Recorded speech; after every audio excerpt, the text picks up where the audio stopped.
It's all happening tonight, Alf. Don't knock it. No. You and your big mouth.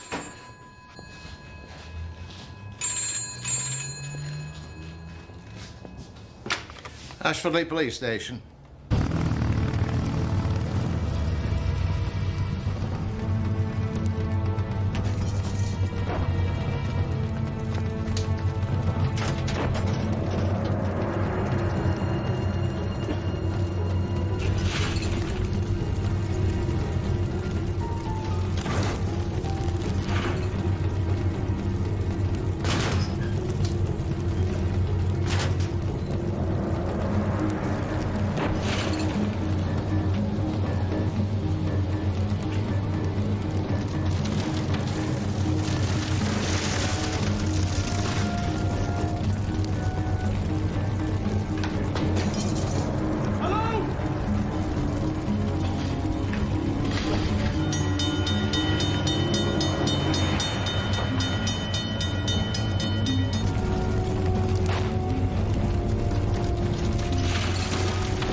How is he?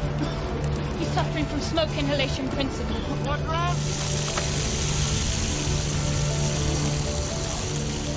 What happened to your arm? Oh, it's a burning timber.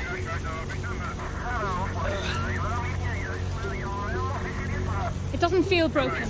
You should get to the hospital as well and have it checked out, just in case. Right, doctor.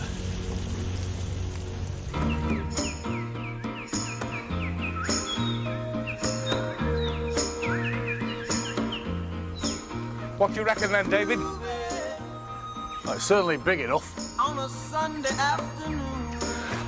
I've always had an irresistible attraction to big houses. I reckon in a previous incarnation, I'd have been a regular customer of old Versatility Brown. Versatility who? Brown, David. Surely even you've heard of him. He could turn his hand to anything, could old Versatility. Country seats, cathedrals. Now this is the dining room, where I shall entertain the dignitaries of the county. And through here is the drawing room, where I shall no doubt while away many a happy hour with a glass of port in one hand and some famous scribe in the other. Oh, so you're definitely going to have it then? Bought and paid for already, David. Come and have a look at the bedrooms. So, where does that leave me then, Mr. Vernon? Here, with me, where else? In fact, I see a new role for you as my very own butler. No, I don't think I could do that. I mean, I don't get on right well with these great big houses. I mean, every time I turn a corner, I'll see a ghost or something. No, I'll be much happier in the cottage. Cottage is going on the market, David.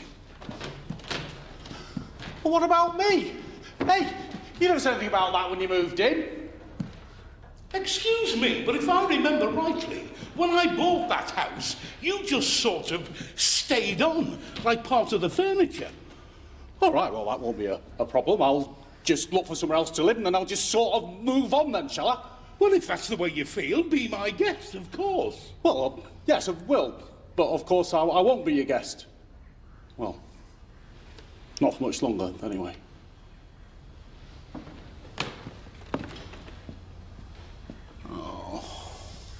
Right then, Mrs. Winstanley, the dosage is on the bottle. Lovey, I don't need no bottle to tell me that. When I first went on these, Lester Tilly was still a chorus girl. Now, you take care. Thank you. Bye-bye. Bye. Is this all the mail there is? Afraid so. How are you? I'm fine. Did the night watchman mention seeing or hearing anything suspicious? Well, he wasn't in any sort of shape to mention anything, really, Sarge.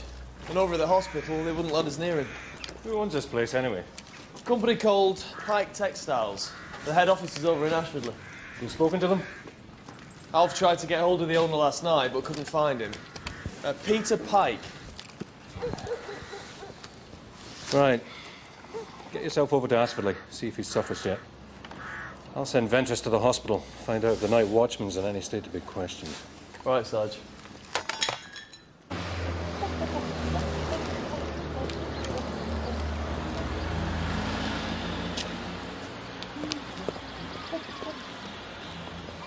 Bernard! Bernard! What's all this, then? What's it look like? Well, it looks like there's more than a bob or two in this little beauty. What would you be thinking of, Vernon? But don't you realise, Bernard, people had killed to go to their maker in one of these and pay twice the usual price for the privilege. Look, I've not spent 6 months doing that up just for the money. As you very well know, collecting funeral memorabilia is my hobby. Yes, well, I know that, whatever turns you on. But I'm telling you, Bernard, what you have got here is a little gold mine. Never mind that. What's this about you threatening to put David out on the street? You don't think I'd do that, do you? Lee reckons you would. Bernard, he was just intimidated. He was overwhelmed at the opulence of my new abode. Look, don't worry about it. Give him time and he'll think to himself, what am I doing sitting in this crummy dump on my own when I could be up at Mr. Vernon's place enjoying the high life? Well, I hope you're right. I hate to see the lad upset.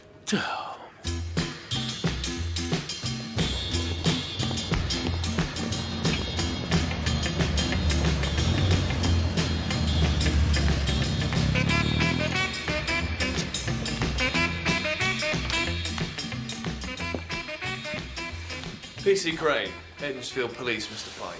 What can I do for you, Constable? Presumably, you've already been informed by the fire brigade, sir. The suspicion is the fire at your warehouse may have been started deliberately. I have, yes. Kids, do you think? In my experience, sir, it's generally schools they're inclined to burn down. You think of anyone else who might wish you any harm?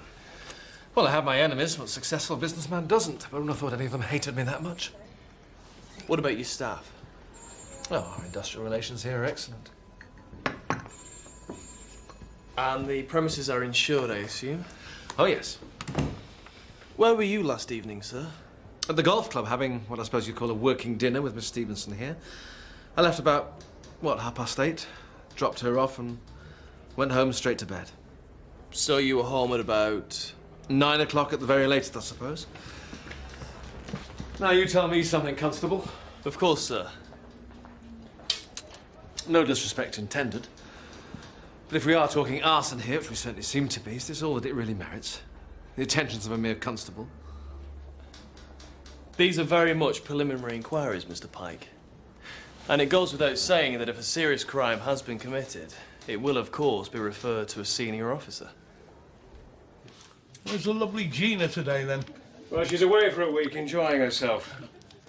You'll have to be careful about your drinking now, Vernon. No chauffeur to ferry you around.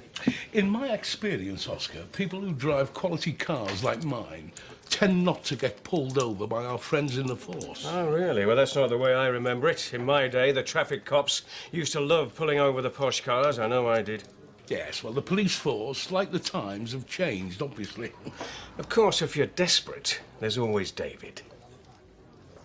Well, I suppose I could add him to the list of candidates. However, the list is already long and getting longer by the hour.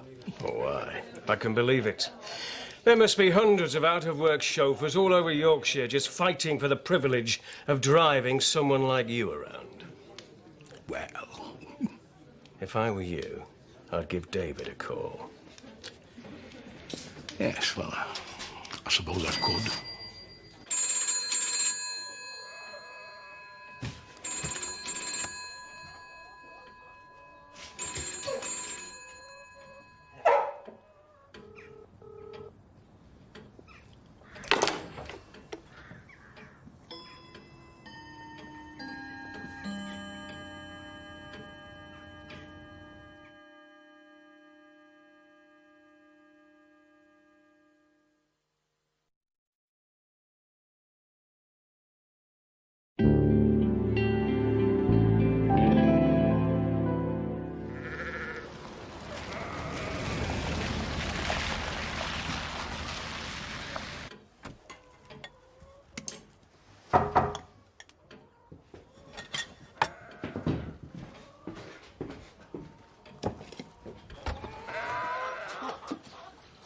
Mr. Vernon, what are you doing here?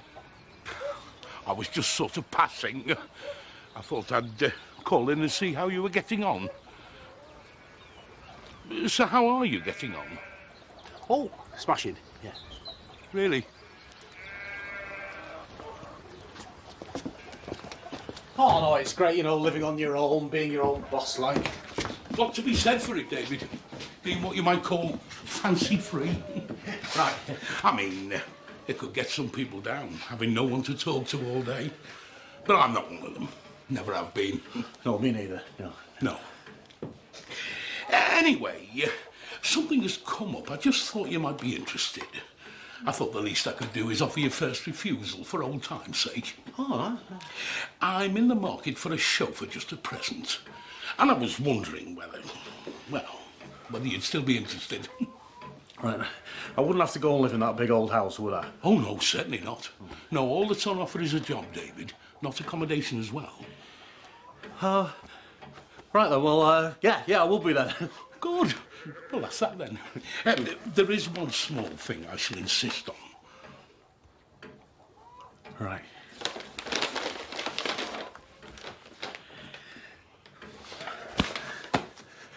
OK, where to first then?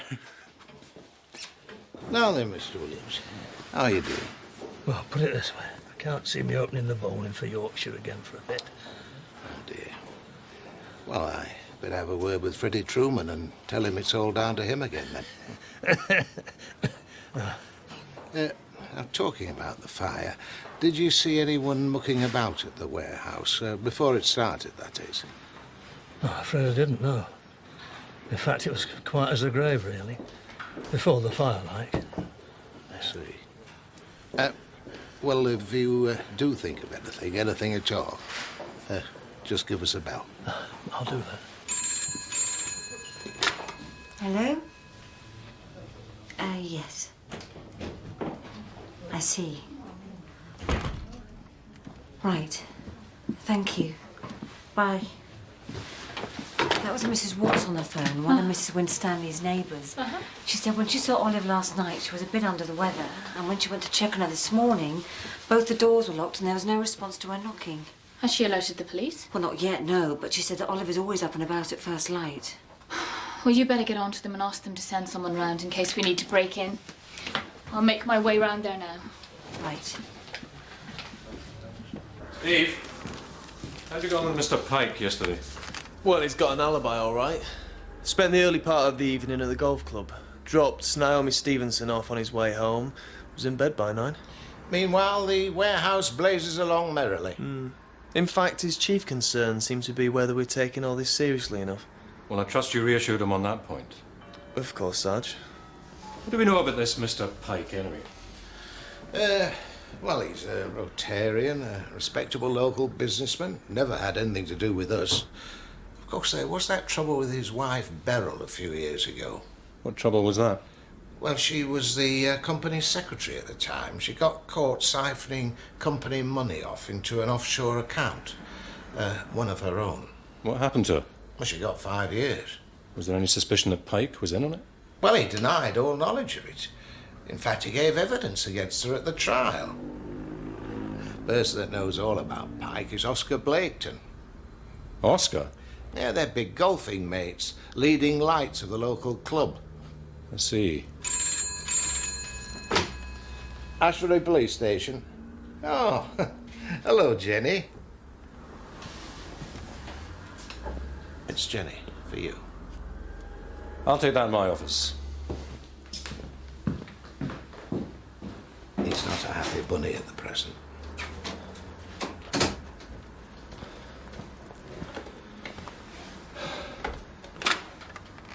Jenny. Hi, Dennis. Look, Liz asked me to ring you. We think one of our patients may have been taken ill at home. Can you send somebody around there, just in case we need to force the door?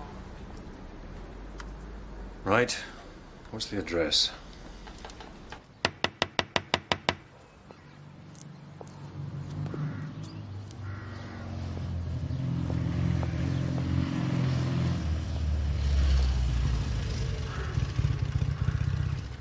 Still no signs of life, then? I'm afraid not. Right.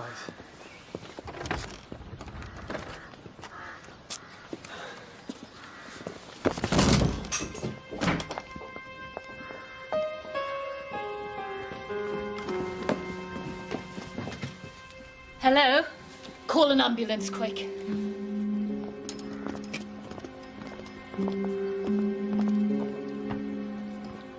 Have a quick look round. Make sure everything's secure. All right.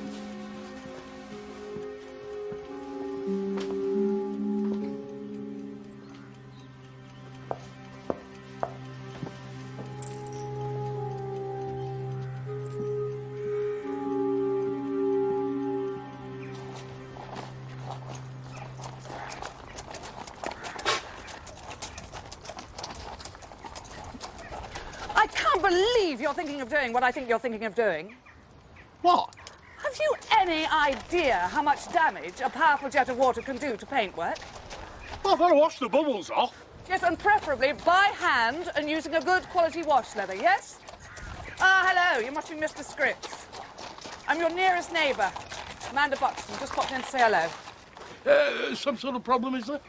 Well, I just arrived in time to save your beautiful Bentley from a fate worse than death, but it's been sorted, yes? Good, good. Nice cup of tea? Oh, well, that would be lovely, yes. Thank you. Oh. Thanks.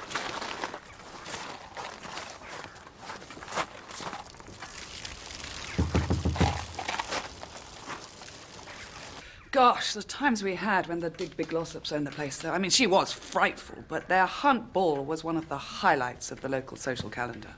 An occasion I'm sure we can reinstate once I get my feet under the table, as it were.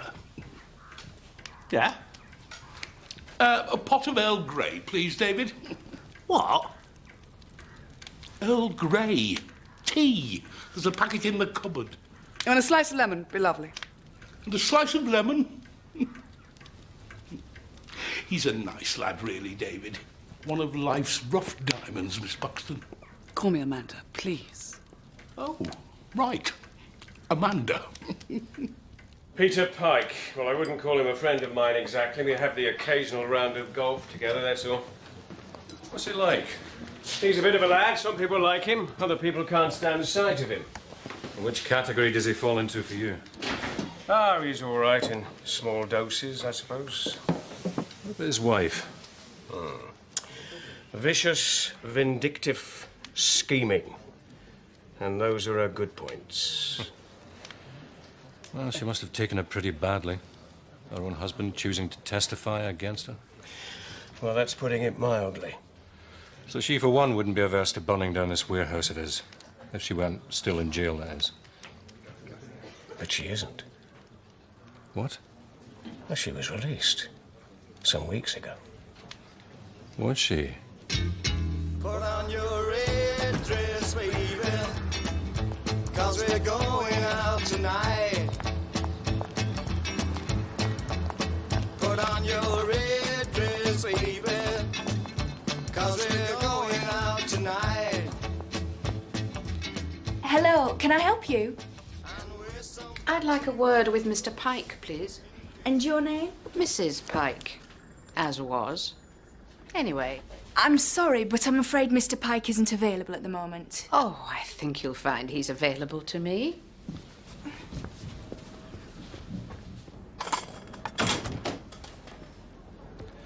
Beryl, what the devil are you doing here? You mean you aren't glad to see me, darling? I'm sorry, Mr. Pike. I did tell you you weren't free. That's all right, Naomi.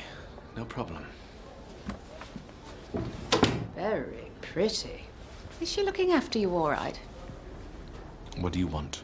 A few thousand would do for starters, just to set me up.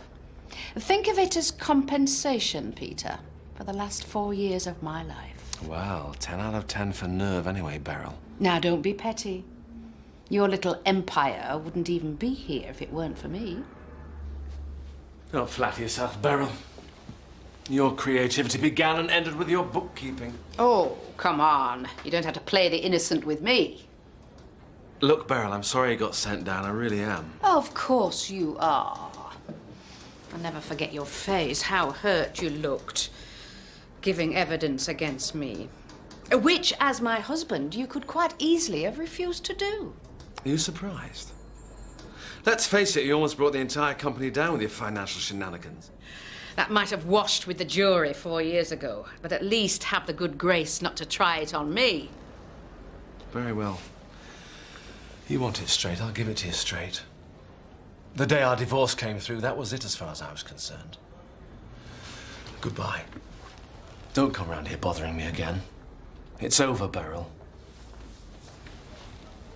Don't you believe it, sunshine?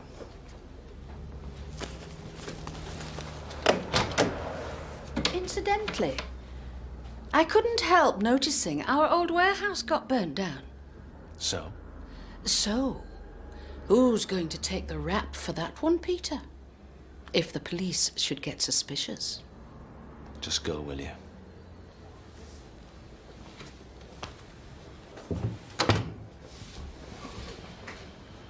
I ended up making an absolute killing, even though I do say it myself.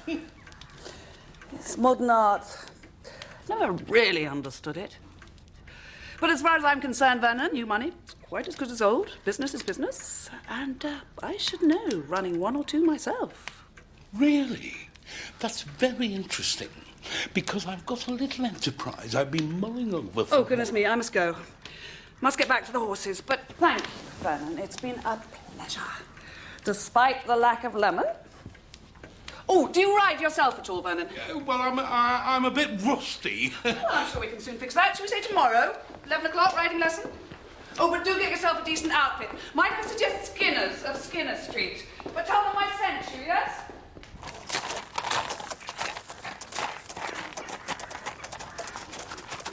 She's some lady, though, eh, David? Oh, I suppose so. Do you like him toffee-nosed?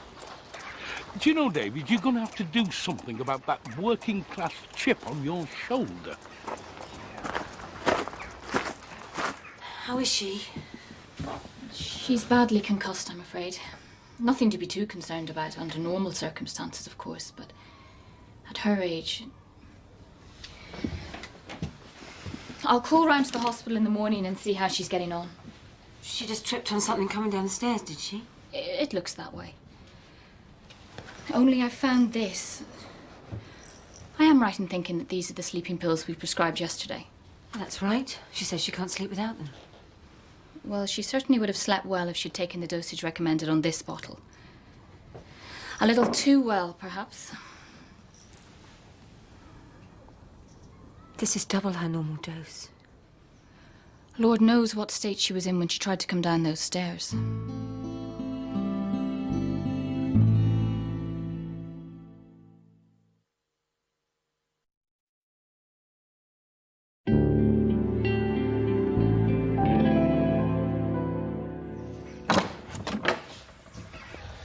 Can I help you? Yes, I hope you can. My name is Rosie Compton. I was run off the road and nearly killed the other night, and the other car didn't even stop. So I'd like something done about it, please. Well, you better tell me exactly what happened. Well, I was driving home from the pictures when suddenly this car came up behind me, really speeding, and blasted me to move over, but I couldn't. The road was too narrow. The next thing, it overtook me anyway, and in the process ran me off the road. Right.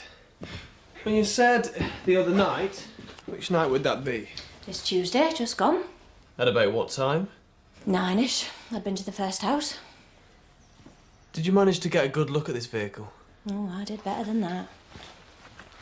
I got its number. Where exactly did all this happen, Miss Compton? Factory Lane. Anywhere near where the fire was that night? I just passed it, yeah. In what direction was this vehicle coming from? Back from where the fire was, I suppose. Must have been. You didn't happen to get a good look at the driver, did you? Afraid not. Right. Well, Miss Compton, if I can have your current address. Walmer Cottages. Why didn't you report this to us on the night it happened? Because I was so shaken up. Like I said, I was nearly killed. Have you seen Olive? Yes. How is she? She's feeling much better. Oh, thank heavens for that, anyway.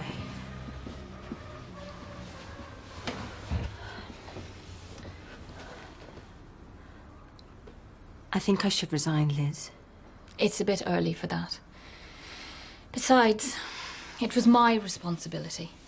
I was the one who signed the prescription before it had even been filled out. But we always do that with repeat prescriptions, especially when you're busy. Well, then we've no business to, have we, Jenny?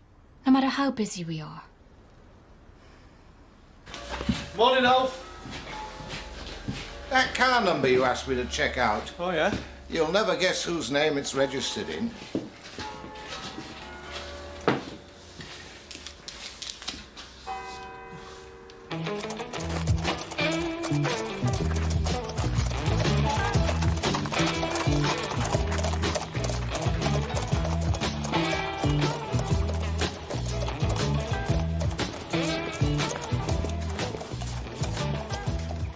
Good morning, Miss Buxton. Amanda, what a beautiful day. It is indeed, Vernon, but you're not changed. Well, I wondered if we could delay the lesson for a while. There's something I want to discuss with you. A small business proposition I'd like to put to you. A business proposition? Would you mind? How exciting. Down at the Union Hall. Wrong till midnight. Won't fuss and fight till daylight. We go picture wang wang doodle all night long. Good morning, Mr. Pike. The green Mini Cooper parked outside. Who does it belong to? My secretary, Miss Stevenson. Our information is that it's registered in your name. That's because it's a company car, but she has exclusive use of it. Nice work if you can get it, sir. Well, it's not unusual for a valued member of any firm to be provided with decent transport, Constable. It's common practice. Of course, sir. Do you mind if I have a word with Miss Stevenson? Certainly you can. Naomi, come in for a moment, please. Would you have any objection to me sitting in on this? Not at all, sir, no. Naomi, the constable here has something to ask you. Oh? According to Mr. Pike, the night the warehouse was set on fire, you had dinner at the golf club, is that right? That's right. After which you were dropped off at home at around about... what time is it again? Around 9:15, I think. And did you go out again in your own car after that? No, why? We have a witness who claims to have been run off the road by a car, speeding away from the direction of the fire. And the registration number given to us matches the plates in the car outside. Your car. But that's impossible. Now, just a minute, Constable. You aren't seriously suggesting that my secretary here had something to do with the start of this damn fire, are you? At this stage, I'm not suggesting anything, Mr. Pike. Merely following up a line of inquiry. Anyway, thanks for that, Miss Stevenson. And for your time, Mr. Pike. One further thing, Constable, that may help. This witness of yours is female. But I couldn't tell you that, sir. Well, you may be aware that my wife's been in jail for the past 4 years for defrauding this company. She got out this week. Yes, sir. Well, that woman would stop at nothing to harm me if she could, since I was more or less instrumental in putting her behind bars. She's already been round here making threats. I'll keep that in mind. Thank you. They can't seriously suspect me, surely. Well, put it this way, my love. They're pretty stupid if they do. Bernard, I didn't know you were here. I'm on my lunch break. I brought my new neighbour, Miss Buxton, to show her the hearse. Amanda Buxton, my brother Bernard. Hello, Bernard. How do you do? What are you after, Vernon? It's about your new upmarket funeral service, Bernard. I haven't got a new upmarket funeral service. I told you, it's just a hobby. Bernard, my sole interest in all this is to drag your funeral service kicking and screaming into the 20th century. Whether I want to be dragged or not, right? How's this old hearse going to help that? By attracting a considerably better off class of customer, that's how. If you don't mind me saying, your entire approach to advertising this service is completely misplaced. Oh, you think so, do you? Oh, yes. Advertisements in the glossy county magazines, that's where we should be aiming. That'd cost a fortune. And I've got a new slogan for you. A funeral to die for. What do you think, then? You might be wasting your time. I've not nearly finished renovating it yet. Well, we've organised a couple of highly recommended local craftsmen who are coming here today to put the finishing touches to it. Coming here today? I told you I wanted to surprise you. You've certainly managed that. And there's more. Amanda, tell him. A pair of matching horses will be made available as and when required. Exciting, isn't it, Bernard? Good. Well, let's get on with it. So Beryl Pike comes out of jail, still blaming her husband for having her put away in the first place. And within 24 hours, his warehouse is burnt to the ground. Which certainly puts her in the frame. Pike claims she's been making threats. But what would she have to gain from burning the place down? Old-fashioned revenge. But it was insured. It's not as if Pike stood to lose anything. And there's his secretary, Naomi Stevenson.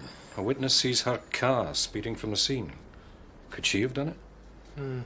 The statements seem pretty convincing.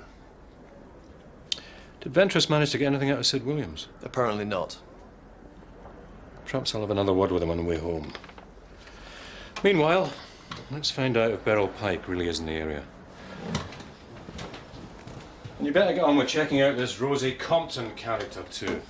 Sarge.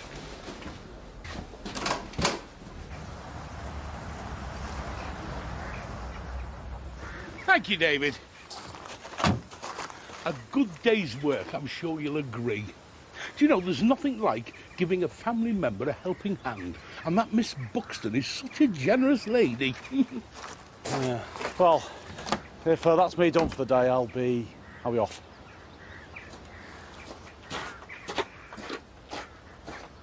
David? Why don't you stop for dinner? It'll be like old times. In fact, we've got such an early start in the morning, you may as well stay overnight. Oh, no, I'm sorry, Mr. Vernon, I can't. I've got to get home. I've got Alfred to look after. Well, I'll see you in the morning, though.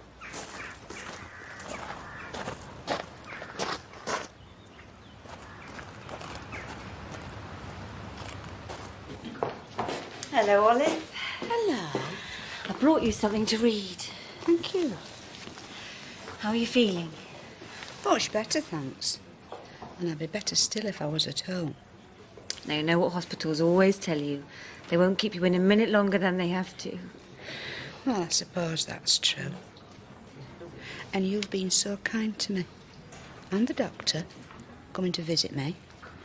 Can you remember what happened, Olive? I can remember not being able to sleep and getting up to make myself a cup of tea. Only, when I started to come downstairs, I suddenly went all woozy. And the next thing, I was in here. Oh, dear. Well, at least there's no real harm done anyway. Excuse me. I'm looking for a patient by the name of Williams. Sid. Jenny? Oh, hello, Dennis. How are you?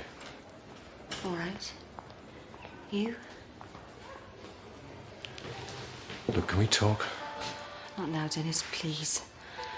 I'm sorry. I'm just not ready to at the moment. Sorry.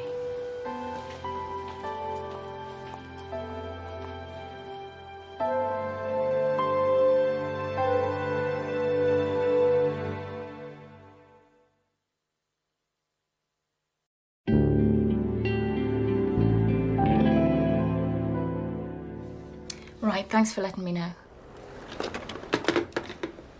That was the hospital. Oh? Mrs. Winstanley's made a full recovery and they've sent her home. Oh, that's great news. Thank you. And was it the pills? Well, now that's the really odd thing about it. According to them, there was no indication that she'd overdosed in any way. I see. Rosie Compton, shoplifting, demanding with menaces, petty larceny. Oh, not the sort of woman you want to take home to meet Mother. Last released from prison 3 weeks ago. And it gets better, Sarge. Yes? Guess who's been a cellmate for the past few years? In fact, not just a cellmate, her soulmate, apparently. Not Beryl Pike. The very same, Sarge. And here's the interesting part. The address we've dug up for Beryl is the same one Rosie Compton gave me. Really? Did you get anything more out of Sid Williams? Sid Williams? The night watchman, Sarge, when you called to see him last night? I didn't, actually. In fact, in view of these latest developments, that may not be necessary. No.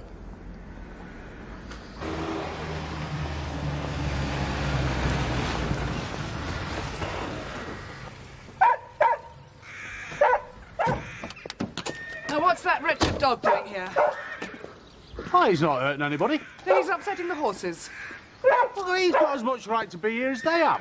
More, in fact. Even more to the point, he's also annoying me, so kindly remove him. Come on, Alfred. Come on. There. You stay there.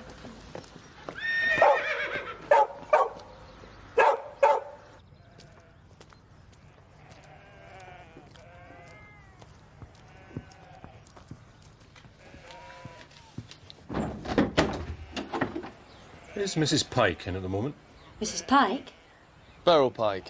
She does live with you now, doesn't she? So, how can I help you? We're investigating a fire at your husband's premises, Mrs. Pike, and we have reason to believe it was started deliberately. Ex-husband. And what's that got to do with me? Well, do you find it rather a coincidence that your friend here was run off the road near the scene of the fire by a car which just happened to belong to your ex-husband's secretary? Coincidences do happen, Sergeant. Rarely, in my experience. If Naomi Stevenson had been speeding away from the fire just after it had been started, we would naturally assume that she was somehow involved. Perhaps she was. Or she'd been put up to it by Peter. Something else that you would like us to believe. Now, why would I want to do that?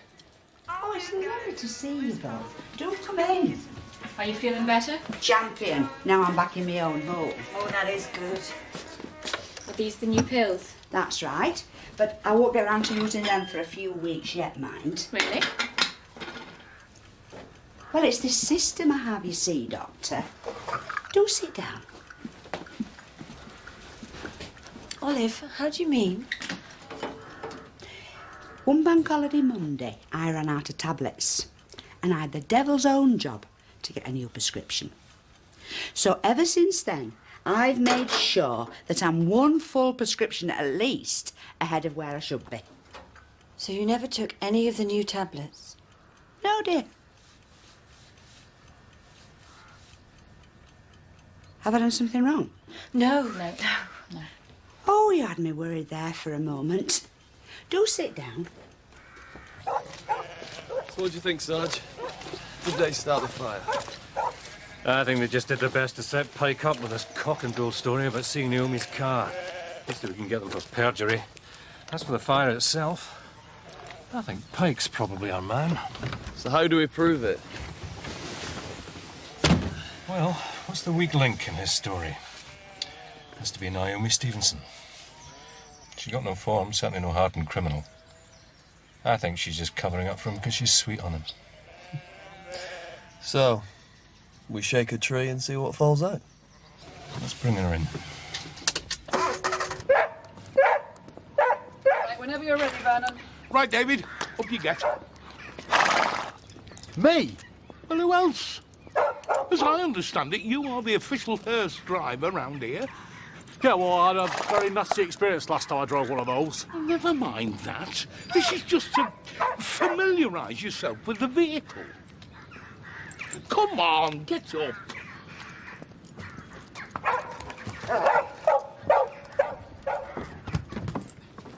Right, here are your ends. Nice and low. Just nice and low. There we are.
Good Lord!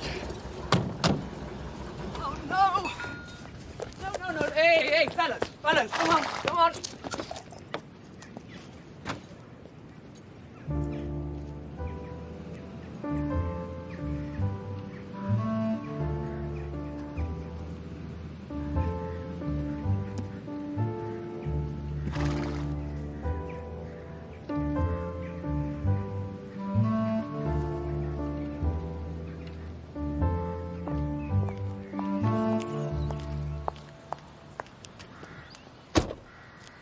Well, thank heavens for Mrs. Winstanley and her secret system.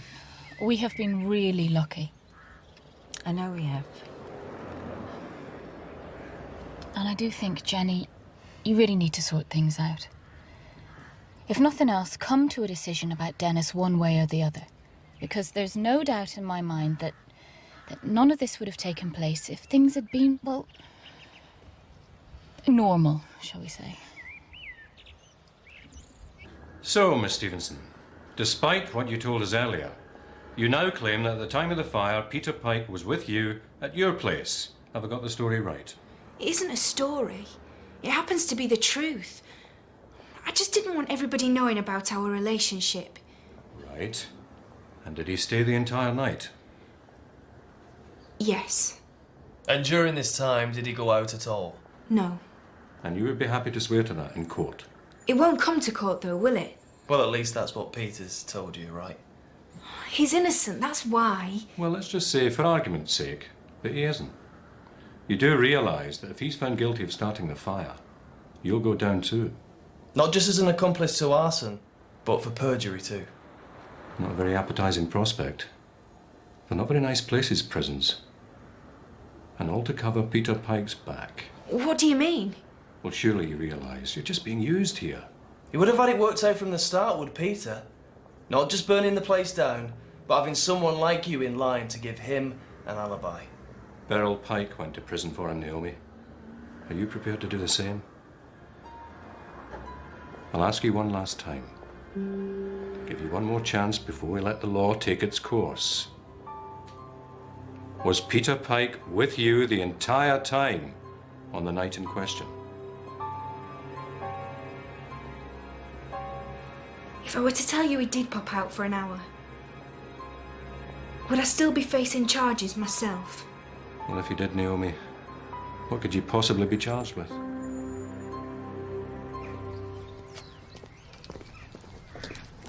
At least nobody got hurt, and no harm came to the horses. Yes, no thanks to that imbecile of a man of yours. Oh, I don't think we can blame David entirely for what happened. I mean, after all, it was the dog's fault. Yes, it was his dog, which I had expressly forbidden him to allow anywhere near my horses. I'm sorry, Vernon, but either he goes or I go. It's as simple as that.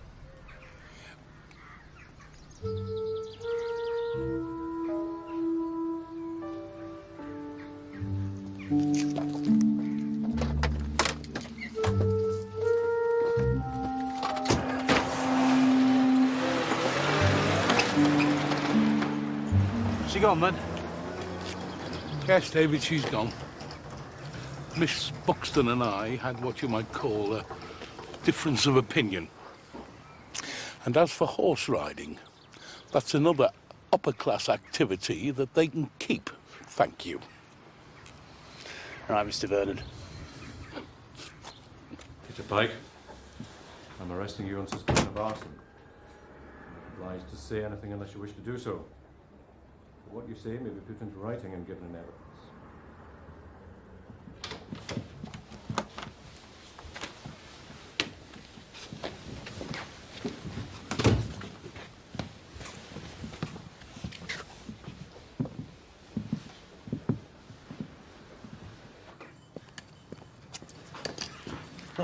Sorry to disturb you, but I found your, Look, I'm really sorry about the hearse, Mr. Scripps.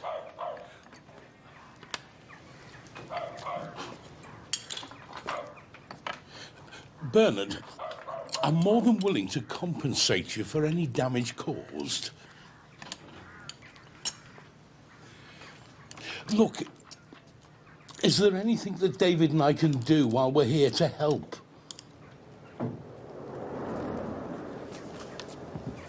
Anything that needs doing, I can do myself, thanks. Besides, it could take weeks to get this back in working condition.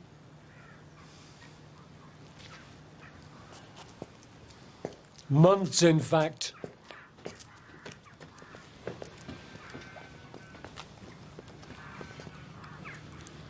Even years. You mean Mr. Vernon's going to have to give you £5,000 or I can't go home? So that's how you got the money to go to their pictures. Get out of my sight! Go on, both of you! My men responded to an accident report, as was their duty. Duty, was it? To bully a woman and 2 kids in their own home until she takes an overdose?